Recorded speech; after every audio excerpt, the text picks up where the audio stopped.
It's the JT Cho Show! 10,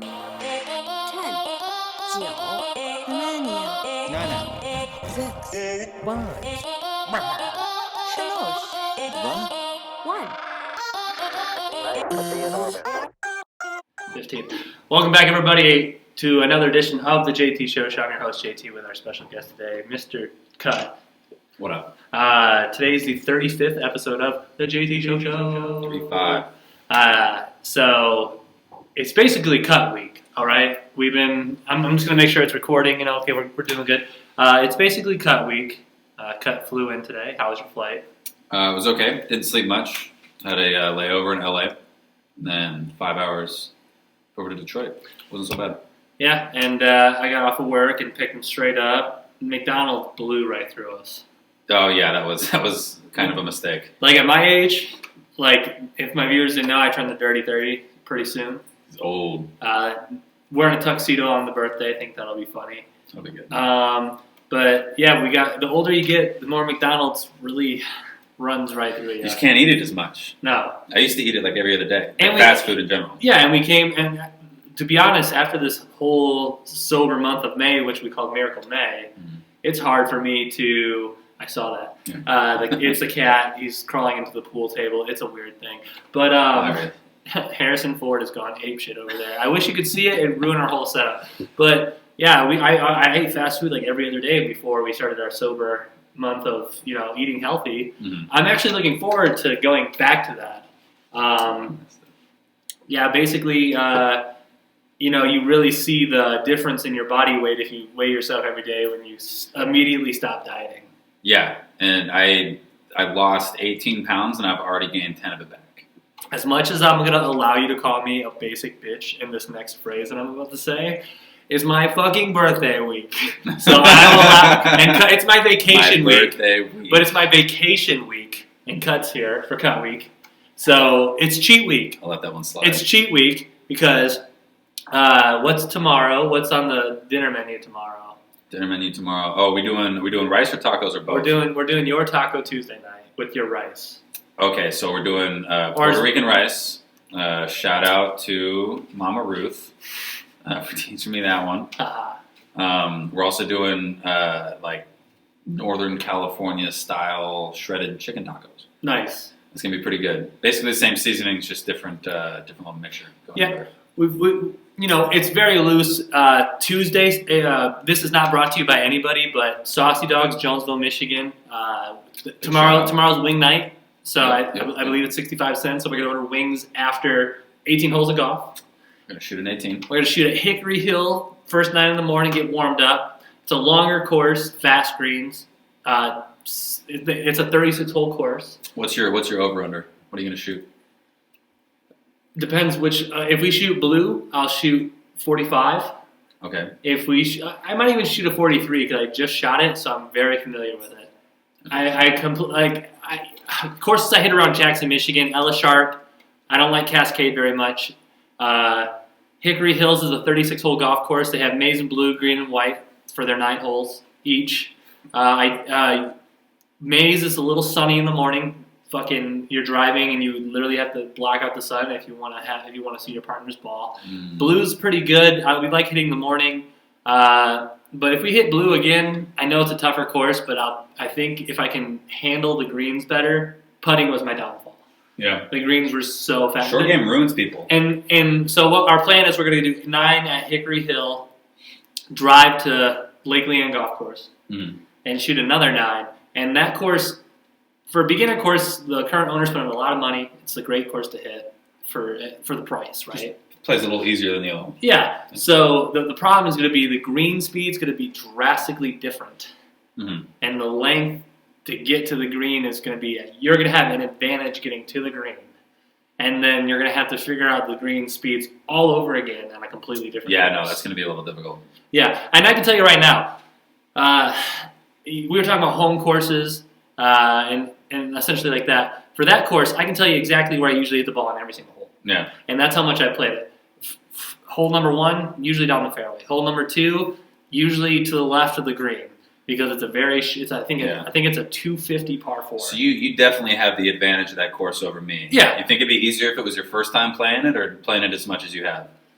Well, do you think you go into a course better not knowing anything about it and just feeling it out, knowing, like, even if I'm sure you played it very shitty before. Yes. Do you think that helps you out having all that experience on the course, even though it's not that great? As long as I'm not frustrated, and I don't like to play mentally.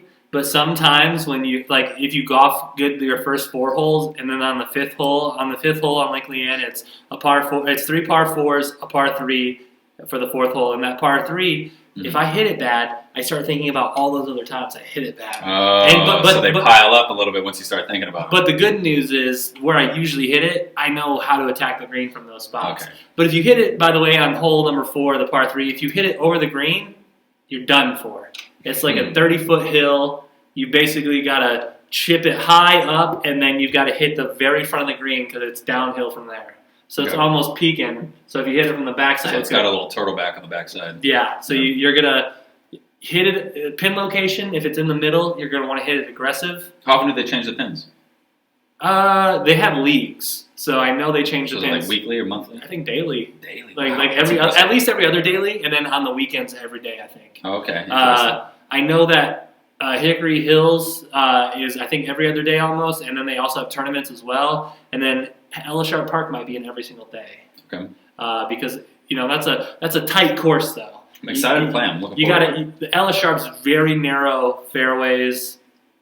There's some really tricky par 3s. Par 3s sometimes on my time. How many beers are you gonna drink while we play? I like to drink 3 to 4, the start, the 9, and then maybe 2 to 3 at the back 9. Good. Depending on how you're playing. Yeah. If you're playing like ass, you might kill a whole 6 on the back. Yeah, easy. And if I'm playing decent, I want to. You got to keep the same buzz level. Yeah. And I almost I like to play with just a little edge off, but not. You want to be fucked up. You want to be present. I want to be loose. Yeah. But mentally there. Yeah. Yeah, like to where you're just hitting it. We'll grab another one of these guys. Golf's all about. I should have grabbed it, but that's all good. Golf's just one of those sports where it is almost 60 to 90% mental. I agree with that. You can think you're doing all the right things, and I think one of the worst. Things to happen is your practice swing. Sometimes you think you hit the perfect practice swing. Sometimes you do hit the perfect practice swing. And then you're like, I just wasted it. Yeah. And then you go to hit your ball with 5 feet down There's a lot of people that they talk about whether or not you should even take practice swings. Sometimes they don't. There's some people that won't do it at all. They'll just go up and they'll set up, take a couple seconds, and just swing away. Yeah. Sometimes I don't know if that would hurt me or if I would benefit from it. I'm not sure. With the lack of a practice swing, I'll at least kind of like play with the grass a little bit just to see how my club's gonna. Yeah, just to see how my club's gonna cut through the thickness. Gotcha. Yeah, some irritations about golf. When you hit it just off the fairway in the rough and you can't find your ball, fucking hate that. Oh yeah. Like when you track your ball, you're like, I'm by this tree, and you end up losing it. And you get a little misplaced. Yeah. And so the second time out, here's how I play good golf. I don't lose the golf ball. That's step one for any amateur golfer is just don't lose balls. First time of the year hitting at Lake Leanne, same ball, 43. I'm not professional. Impressive. Okay, it's but impressive for the first game of the season. Yeah. Second time out, I lost 2 balls and I shot a 50. Ooh. And it's beefy. And I not only had 2 sevens, but I had a snowman. Oh, yikes. I had a fucking That kills. 8. And I believe the 8. Did you double it? Was it on a 5 or a 4? I had the 8 on a 4. Oh. Because I lost the ball. That kills. And then I just hit it. I literally, the greens were so fast for me that I hit it off the green twice. Man, wide over. They almost told you to pick it up. I wanted to pick it up. I was frustrated. Yeah, one more, you would have had to. It's one of those things where, like, if I was 16 again, I'd probably fucking throw my shit. Mm-hmm. I used to chuck controllers like they were just replaceable as fuck. I used to do that with the old school Mad GameCube. Cats. Yeah, the Mad Cats controllers. Just right against the wall, boom, grab the other one. They're only like $10. So I started mowing the lawn when I was 10, 11. I got paid $10 a lawn. Mowing 2 lawns, new controller. So if I missed mowing my grandpa's lawn, I would just have to wait another week to mow my lawn again.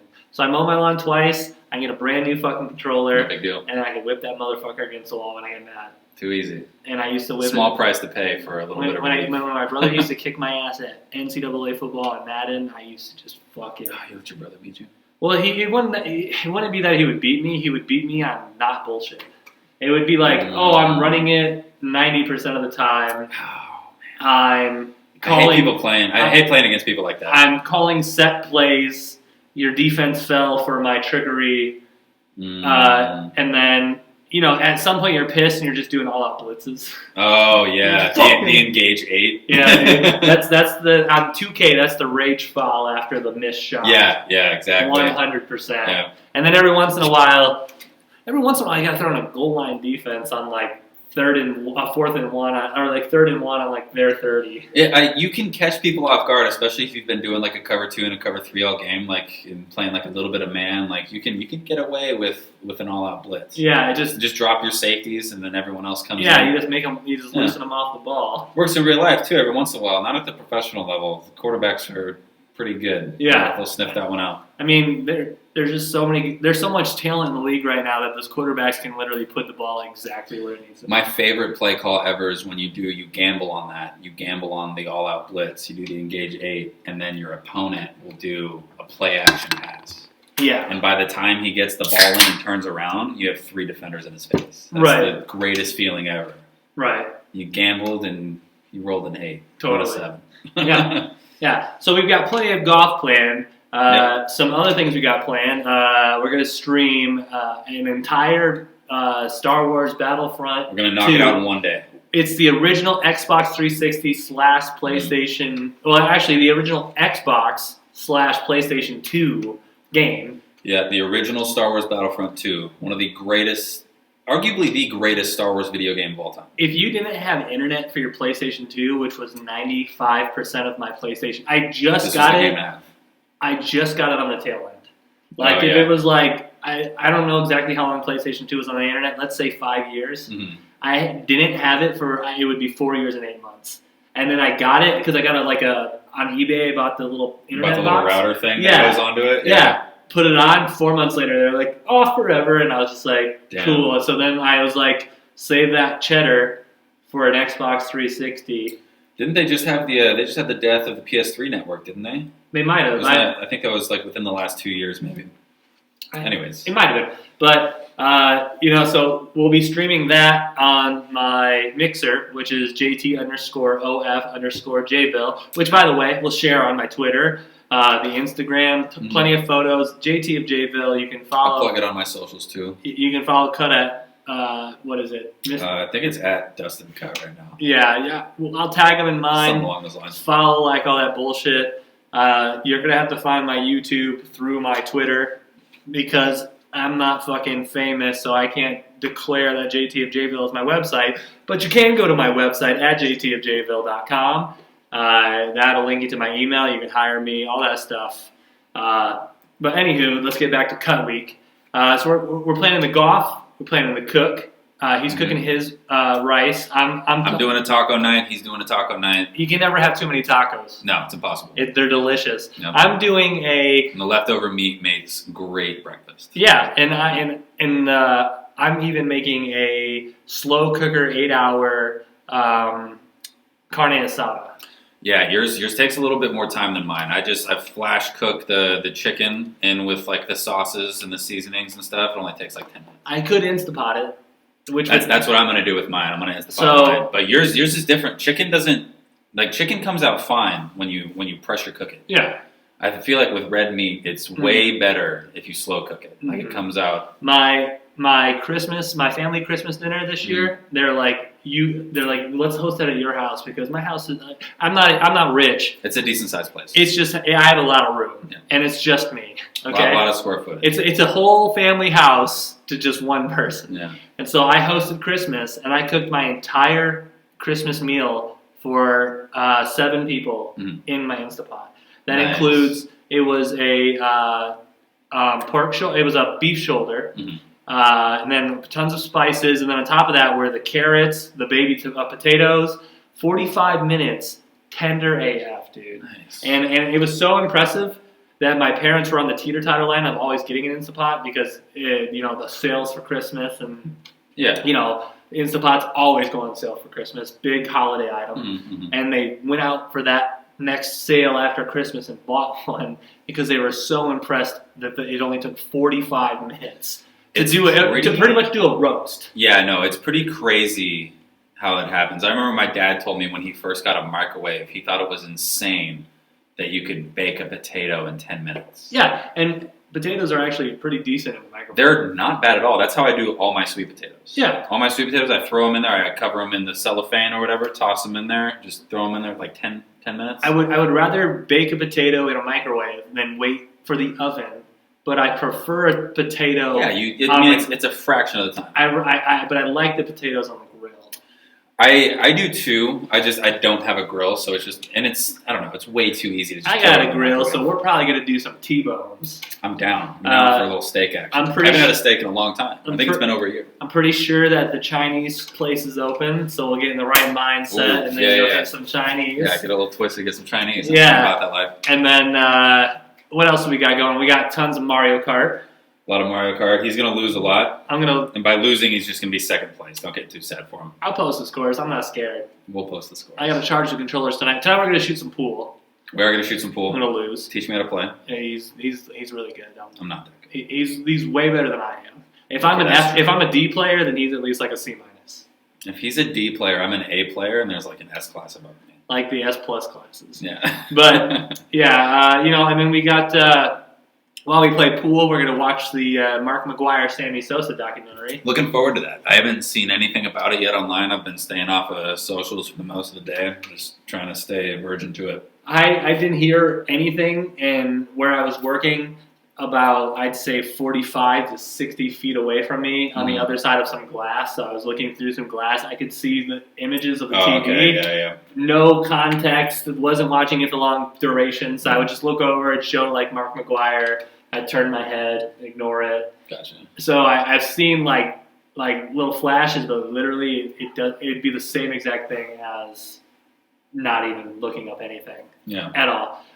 Some other things that we're going to do, we're going to stream some video games. We're going to, like we said, cook food. We're going to play golf. We're also going to try to make a golf video. That's going to be fun. So, we're not doing that tomorrow, are we? No, we're going to do it Thursday.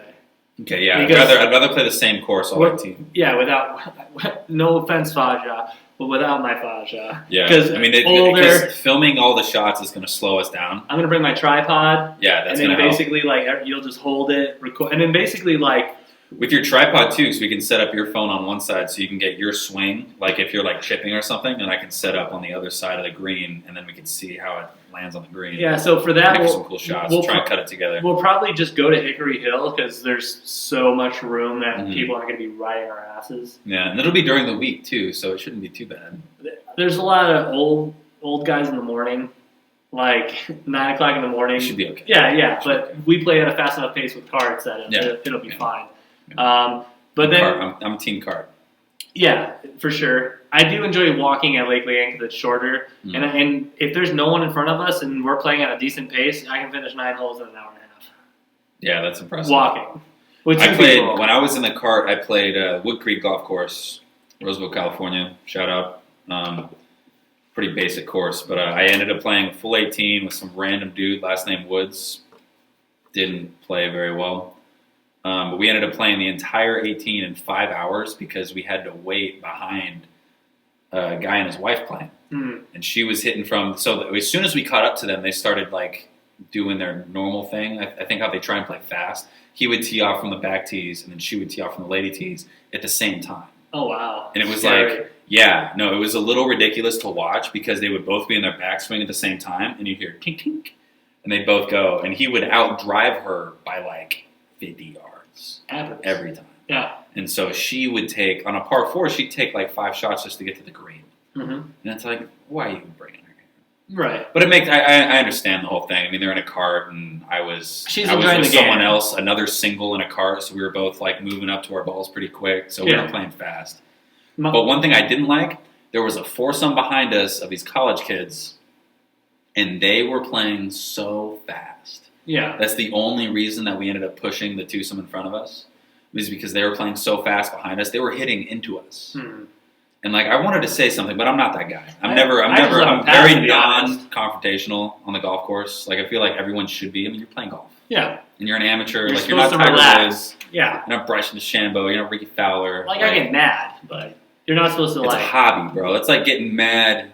I don't know. It's Are like you getting mad at the bowling alley because some dude hit a strike You and you're yelling. You gotta ask one question. Is this how you make your bank?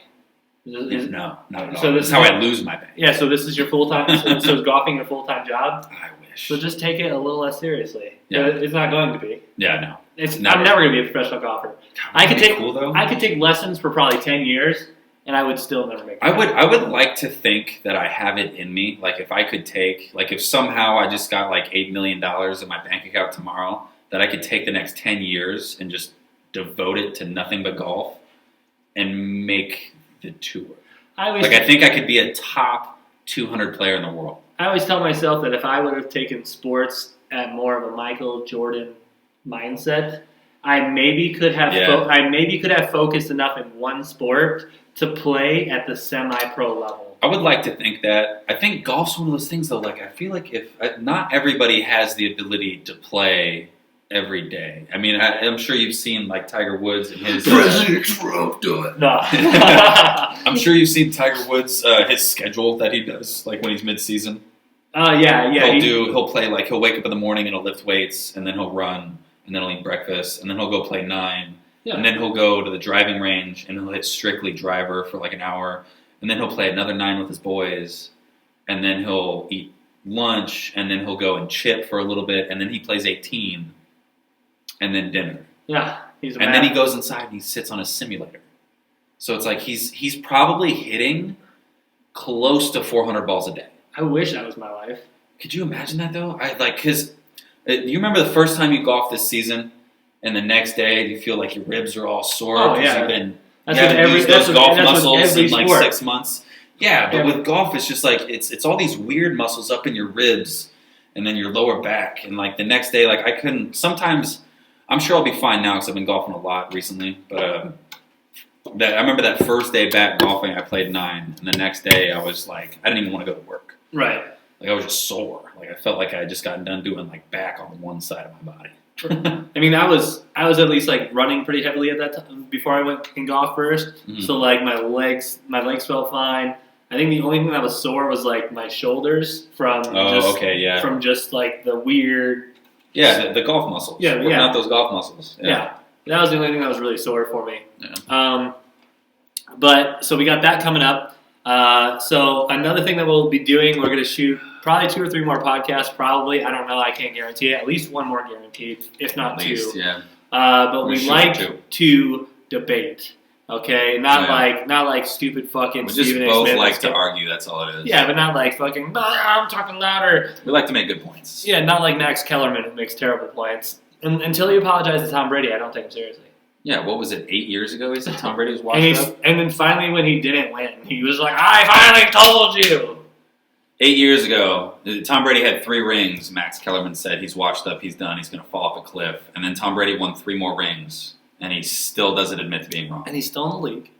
He's still in the league. And he's got in a super team, basically. Like Mike Evans and Chris Godwin. Chris Godwin finished 3rd in the yardage for receivers. Yeah. And then Mike Evans was out for the last 6 games, and they were both like neck and neck, like racing against each other. Tom Brady has some weapons. Tom Brady, Gronk, Chris Godwin, Mike Evans. And welcome to the Buck Show. And people are hoping to Antonio, but I think his 3 teams I just read the other day are the Steelers, the Raiders, and the Patriots, which is weird. The Patriots, man. I have no idea. As a Patriots fan, I have no idea what they're going to do.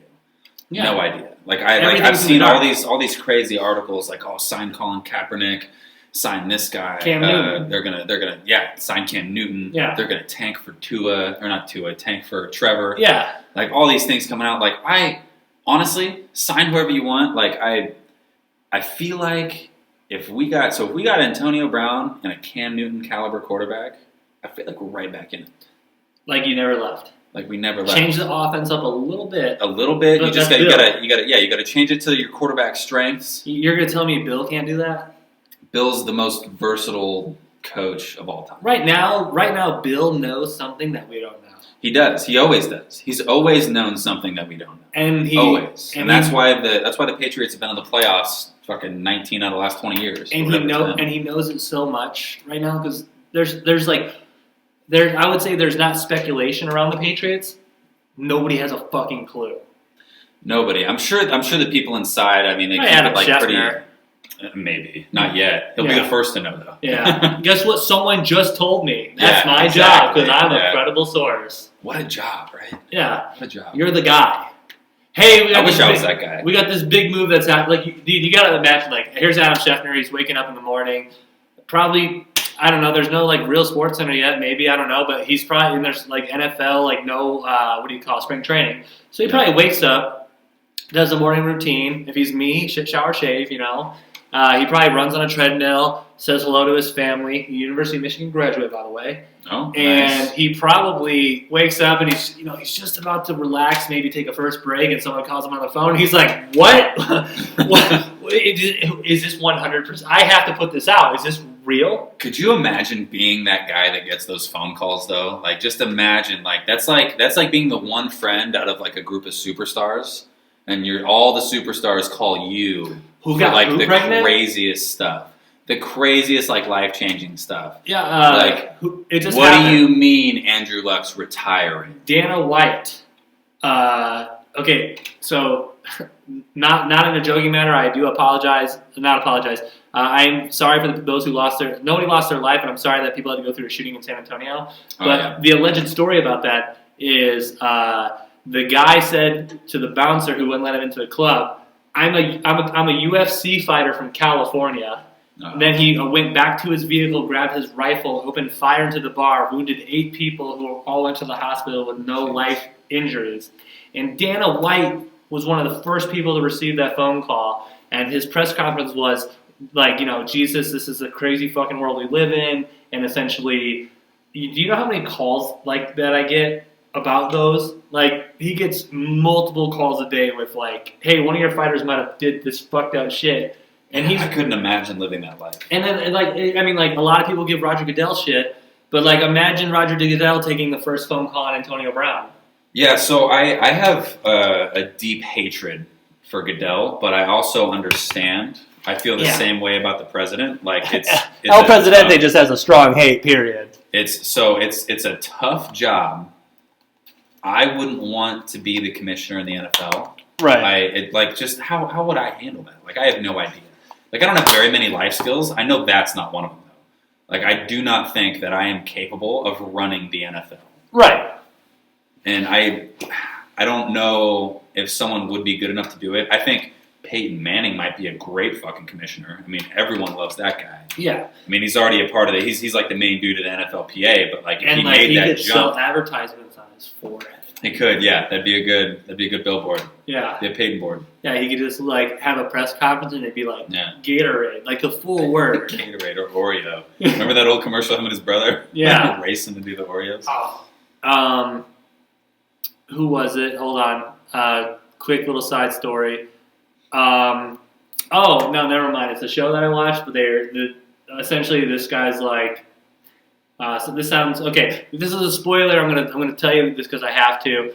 What's the show? Name the show first. 13 Reasons Why. Okay, 13 Reasons Why. Spoiler. If you don't want to hear it, mute yourself. I burned through it. This is gonna take 30 seconds. I burned through it in a week. It's one of those shows where I don't even like it that much.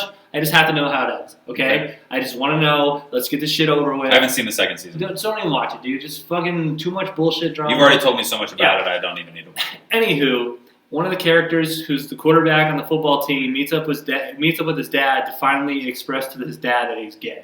Okay? Which is hard for people, and there's nothing wrong with being gay, so don't take it like that and cancel me. There's nothing wrong with it. So, he's telling his dad that he's gay, and his dad's like, I knew you were gay.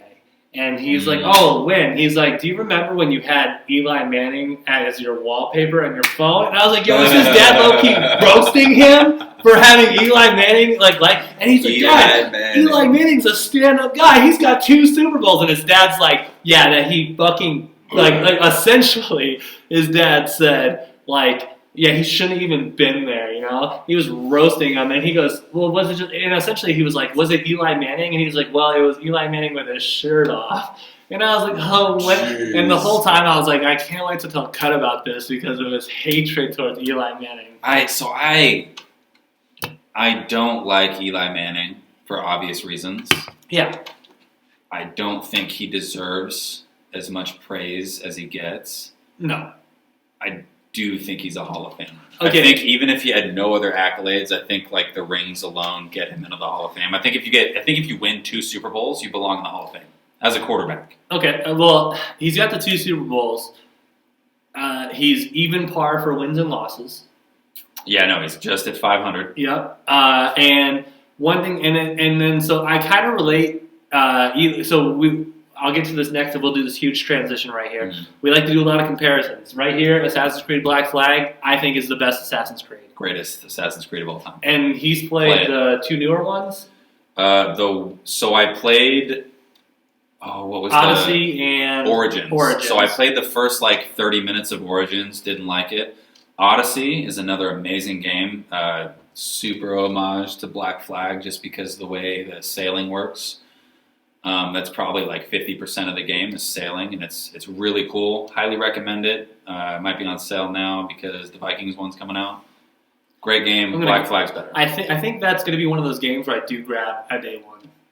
I think so too. I might pre-order it just so I can get the bonuses. Yeah, because that really helps out in the beginning because you get the cool armors and all that kind of stuff. Yeah. Unlike the PGA Tour guy, who wants Adidas gear? Oh, dude, yeah, the 2K golf. I'm looking forward to the game. The only reason I don't want to pre-order it is just in spite of the shitty stuff that they're giving us for the pre-order. Right. It's not. They just give you clothes.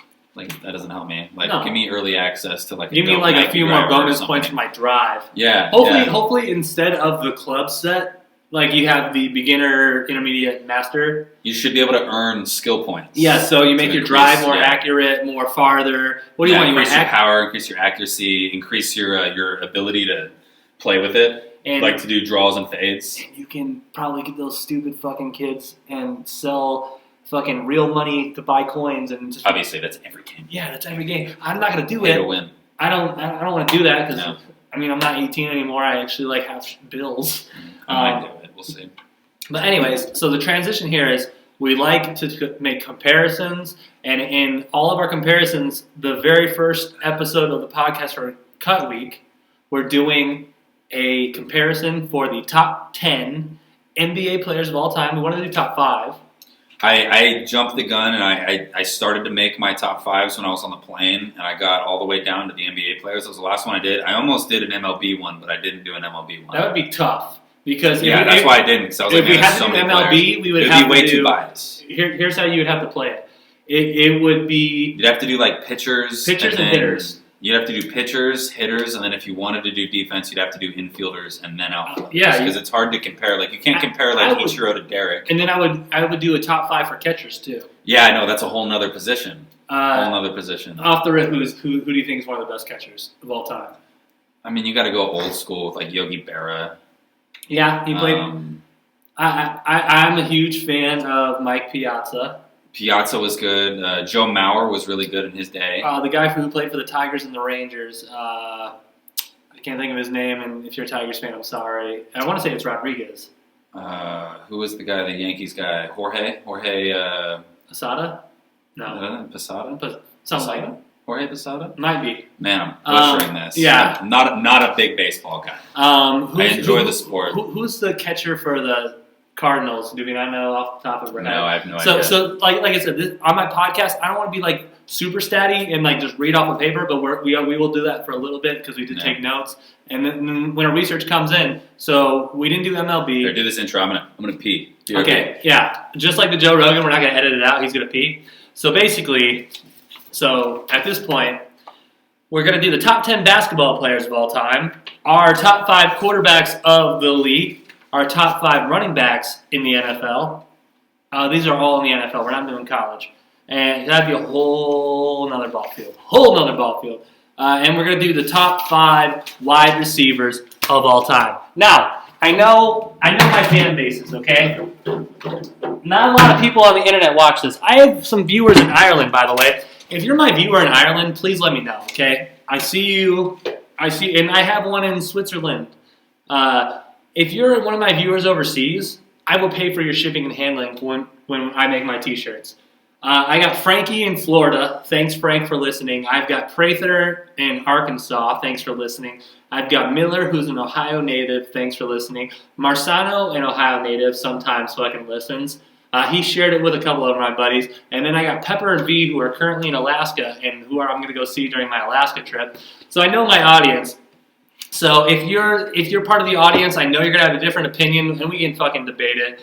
But first of all, Pepper, the top 5 quarterbacks of all time, Matt Stafford's not even close. Yeah, not a single. There might be. I think there's 2 Lions in all my top 5s. Yeah, and I mean, you probably guess who those are, though. Yeah, I can guarantee. I can guarantee right now. I can guess both of them. Yeah, I bet you can. And you know what the Lions did?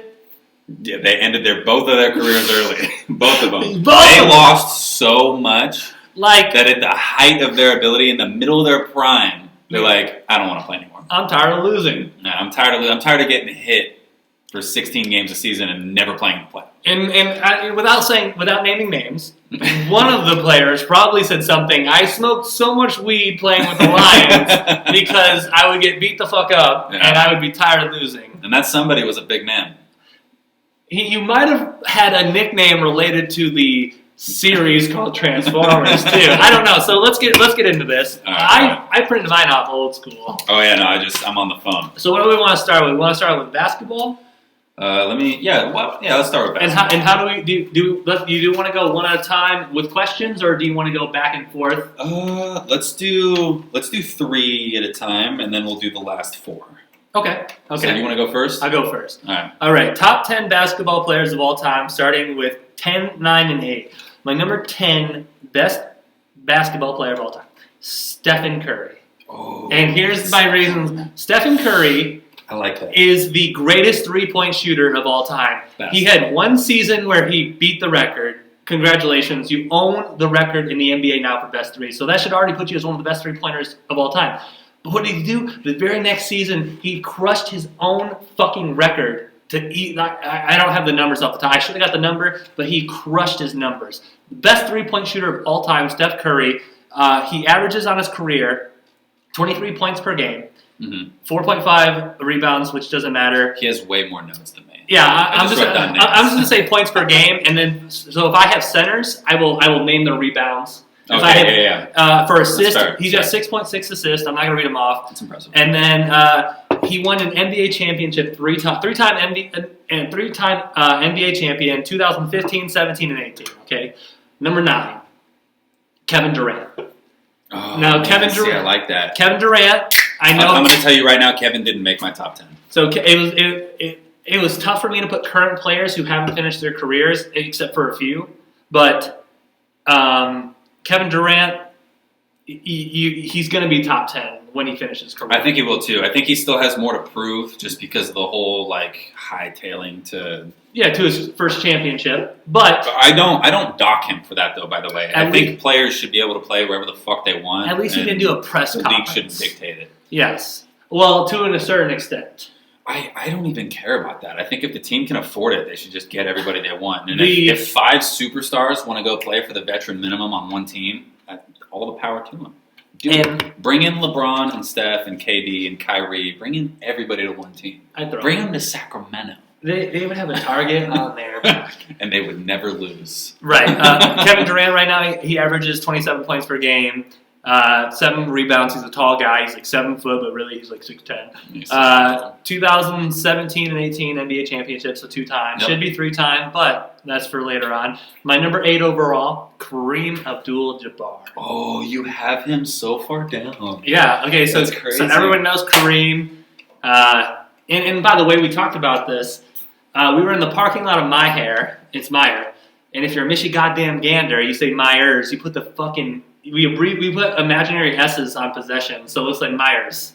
But it's called a Michigan Walmart. Yeah, it is, but it's a high class Michigan Walmart. Walmart. Okay, so Myers where you go if you're high class. Okay, nothing wrong with shopping at Walmart. But not that Meyer.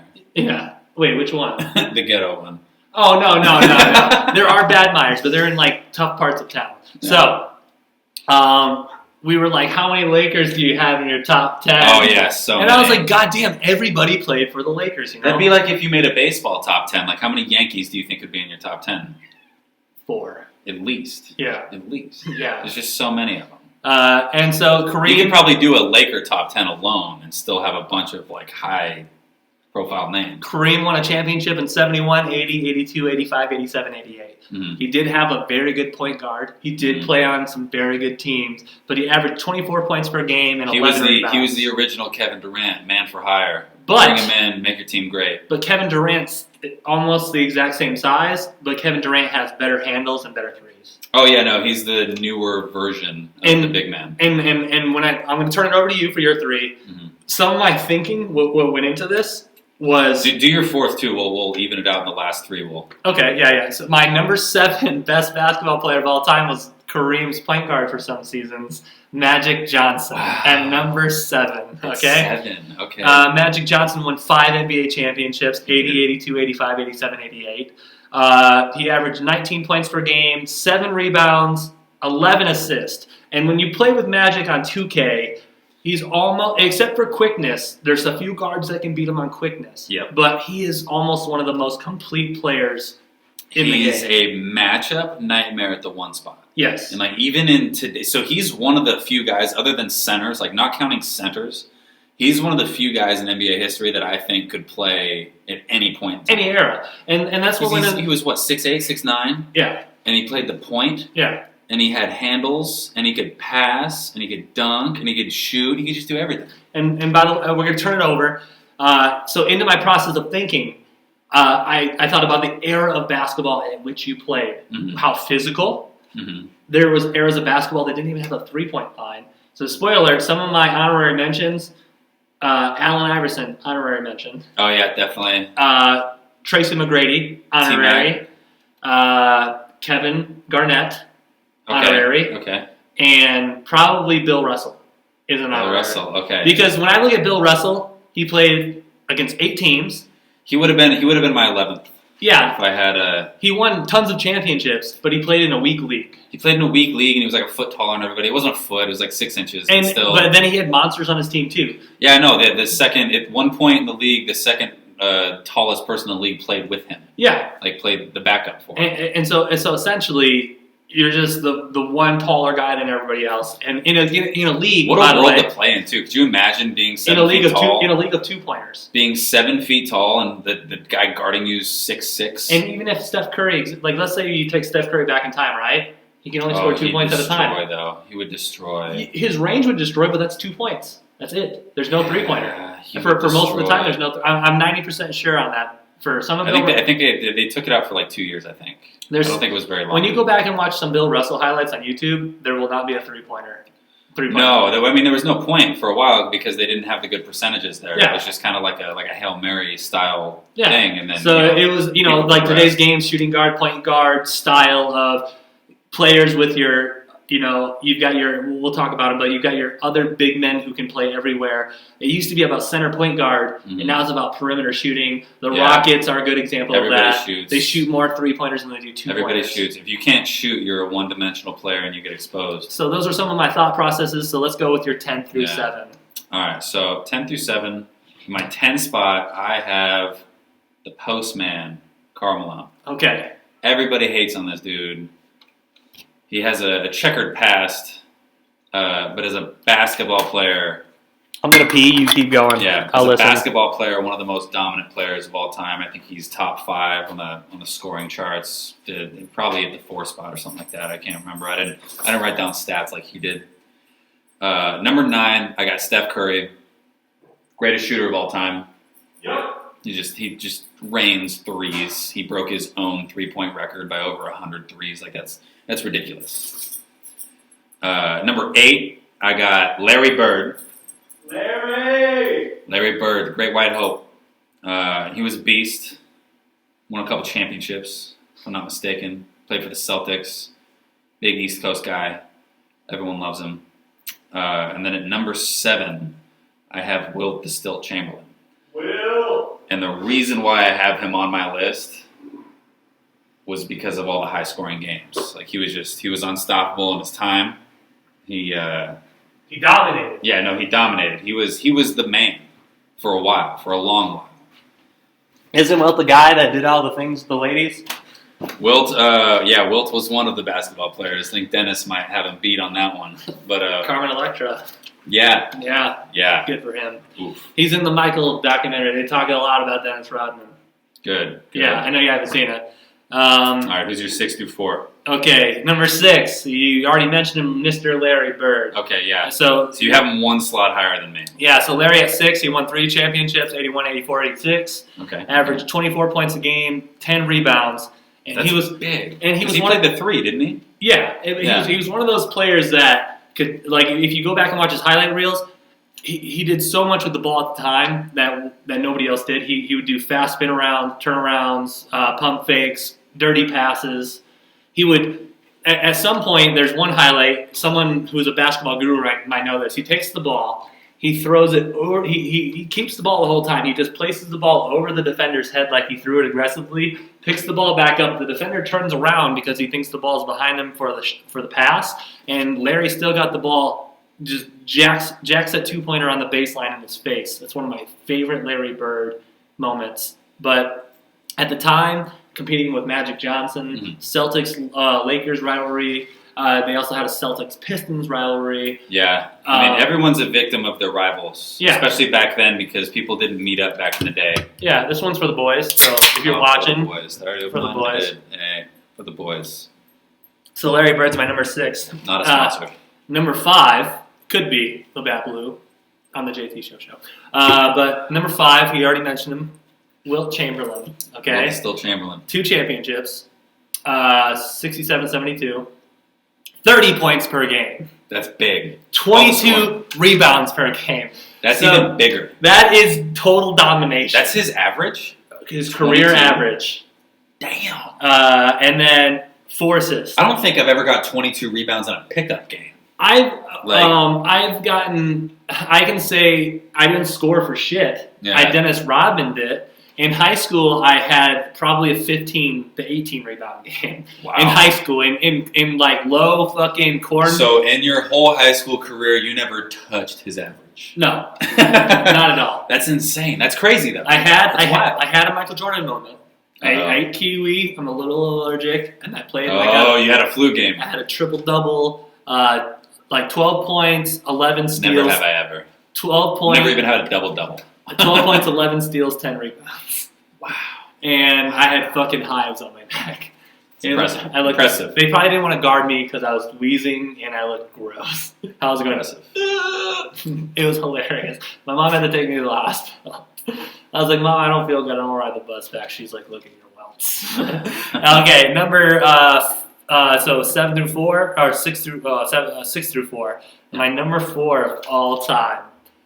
To the late and great Kobe Bryant. Ooh, that's a good spot. So, Kobe Bryant won 5 NBA championships with the Lakers, a teammate of another person that's pretty high on my list. He averaged 25 points per game, 5.2 rebounds per game. He won in 2000, 2001, 02, 09, and 010. I think that 09 is one of his most impressive wins because he went without Shaq for a while. Yeah. They had to rebuild the Lakers. There was a whole lot of things going around at the time. He switched from 8 to 24 or 24 to 8. 8 to 24. Yeah. So, he had his little hiccup in the middle. And yeah, we all know what happened. We don't need to talk about it. Yeah, no, it's fine. But he changes that. Great basketball player. Here's what happened with that community. They said, "Wow, you won us a fucking championship, though, so we forgive you. Come back and win more." Yeah. So, and so basically Kobe, modeled his game after the greatest, okay?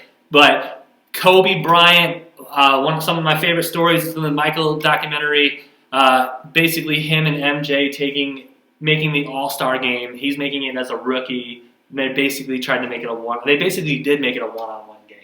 Pretty much. Yeah. And Kobe never backs down. No, yeah, he was Never. all dog in that. He fought. And it was very impressive to watch that too, because I didn't see it live, but I've seen the highlights just like everyone else a million times. Some of the things I love about him, he calls it his 666 workout, I believe. So he works out for like when he's working out for basketball.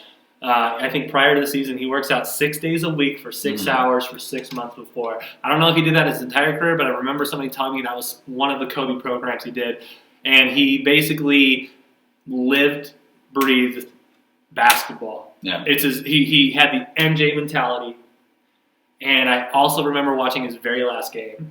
The big 60 bomb. So my second favorite Kobe moment is those last 2 minutes. Kobe shot the ball. He was every time they just gave him the fucking ball, he drove it down the court. I lived at 1212 Sheldon in Clovis, New Mexico, in this brick. And I watched it in the living room on Pepper's TV, and I was like, it's Kobe's last game. I have to watch it. You gotta watch. And he dominated.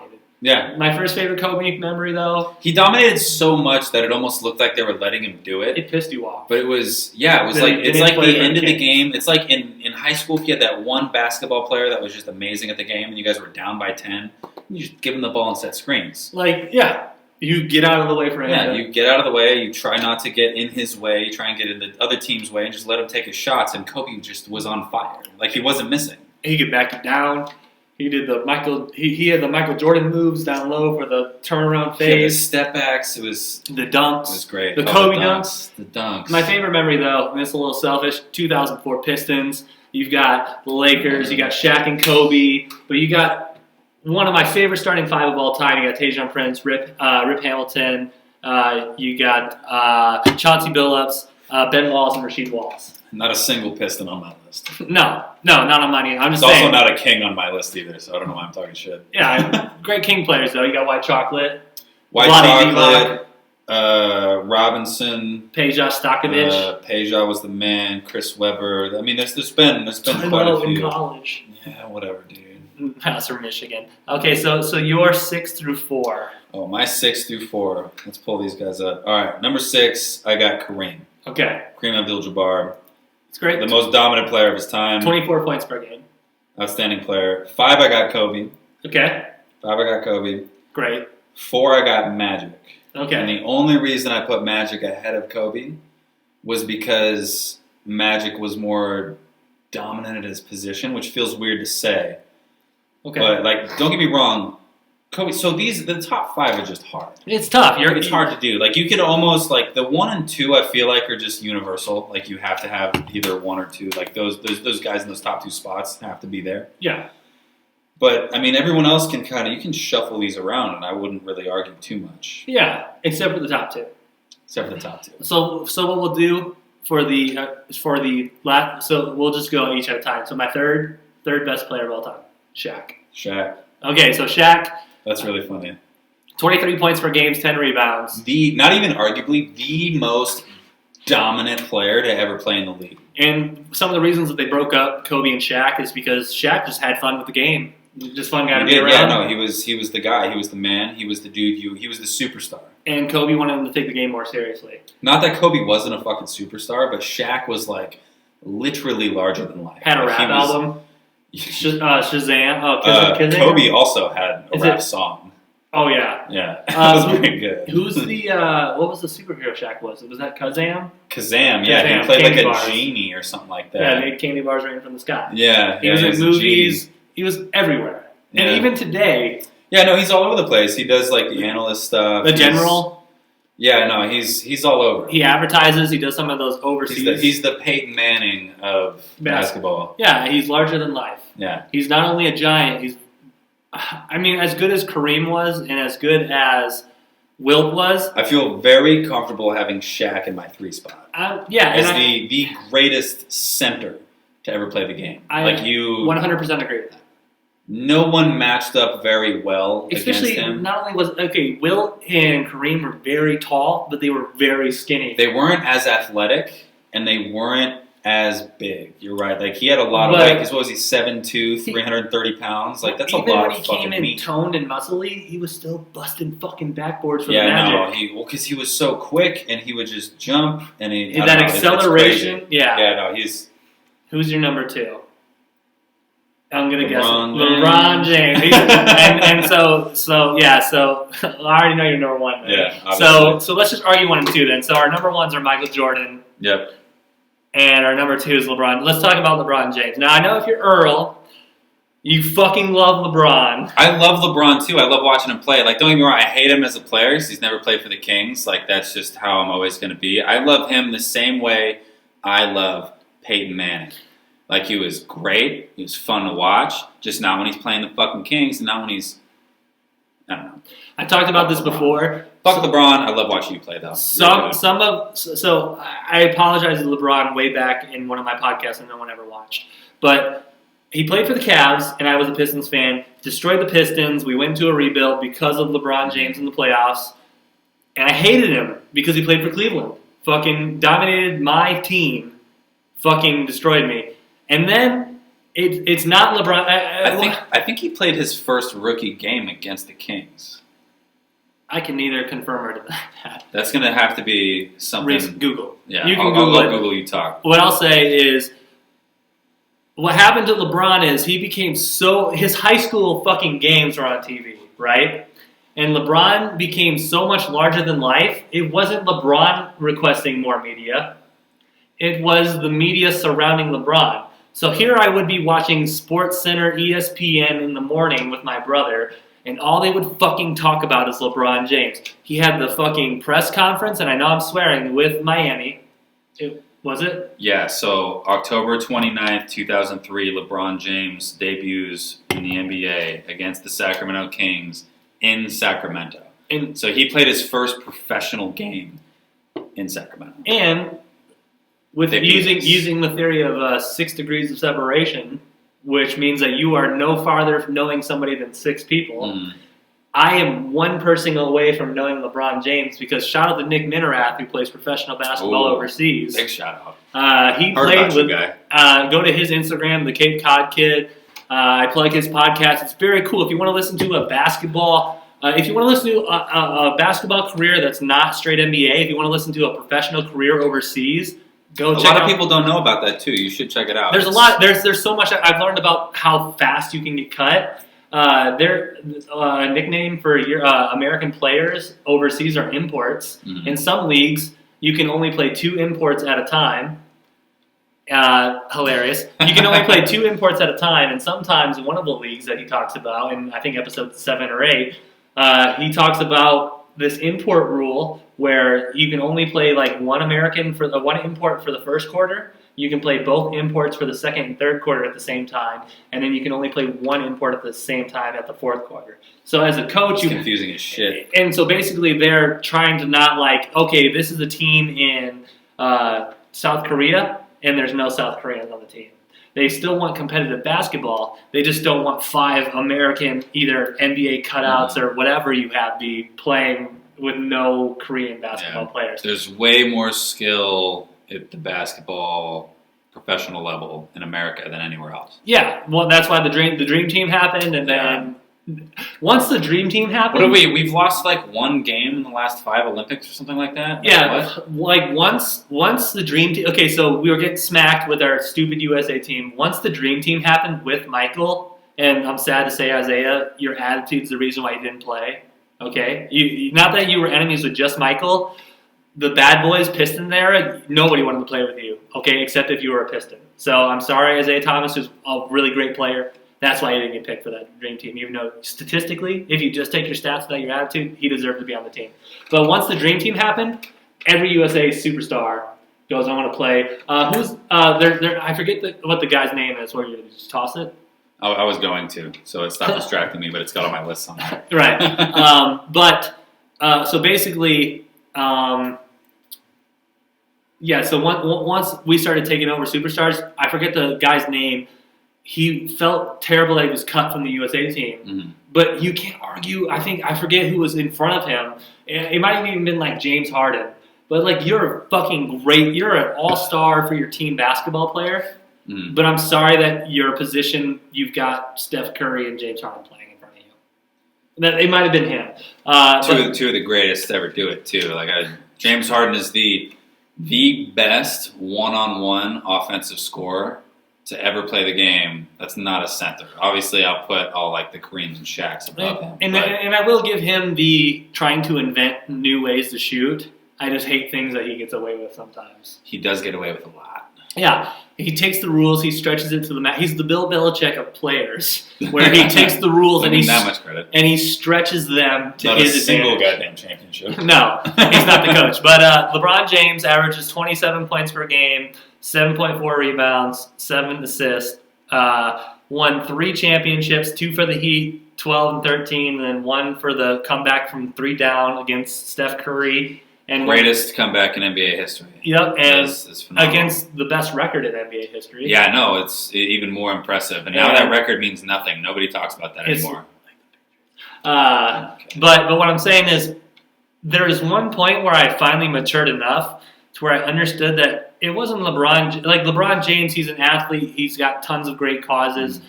I hated him because he destroyed the Pistons, and then it wasn't his fault that ESPN was just up his ass 24/7. Yeah, no, all of media is up LeBron James' ass. And not that he doesn't deserve it. No. It's just you get sick of it after a while. Especially when he's not playing for your team. Yeah, that's what it is. And the one exactly LeBron, so I don't hate him anymore.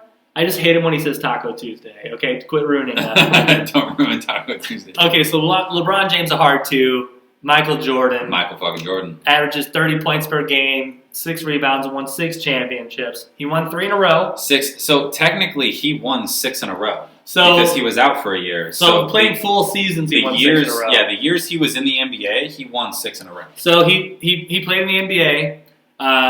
If you watch the documentary, he started with a shitty team, changed the culture. They brought in guys. They brought in different coaches. They drafted very well. They brought in more players. They ran the triangle offense. Yeah, fucking crazy. I've been, I do have a master's, and it's in coaching athletic administration. And I've been reading it. One day I might coach high school basketball if I don't become famous.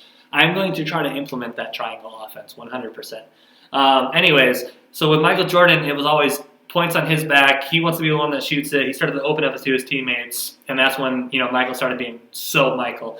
But basically, he won 3 NBA championships in a row. Took 18 months off, learned a completely new sport. So he took a full season off. He hadn't played since Little League or something like that. Yeah, he hit above 200 one season. It was just below 300. I think he was in the 280s. So watching the documentary, people are saying, "Oh, fuck that guy! I'm gonna throw him heaters." He's batting fucking fastballs like it's nothing. Yeah, no, he's getting on base. People started pitching him the breaking ball. So he started the Michael Jordan mentality. He started taking batting practice, pre-game batting practice, batting, and then post-game batting to where he had no skin left on the insides of his hands because he was batting practice so much to learn the breaking ball. Impressive work ethic. He came back. So he came back once baseball went on strike. He didn't play for most of the season. Came back and practiced. He chirped. He loved to talk shit. So did Kobe. Motivate his teammates. Went back to the Bulls. Didn't have the endurance to drive the team to the championship that year. I believe they might have lost to the Knicks. Sure. And then the next year 3 in a row for his next full season. And then. It's called The Last Dance because Jerry, whatever the owner, told the team, "I don't give a shit if you win the NBA championship. We're not